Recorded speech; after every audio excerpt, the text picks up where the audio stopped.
ஏன் மோடி மீண்டும் தமிழகத்துக்கு வருகிறார்னு பல பேர் மனசுல ஒரு கேள்வி இருந்தது.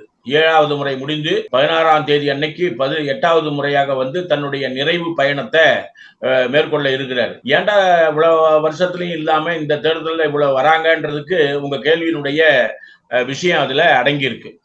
இப்போ ரஜபுத்திர வம்சம் அப்படின்னு நீங்க யோசிச்சீங்கன்னு சொன்னா, சுதந்திர போராட்ட வரலாற்றுல குஜராத் மாநிலத்துல பெரிய அளவுக்கு சுதந்திர போராட்ட வீரர்கள் கிடையாது.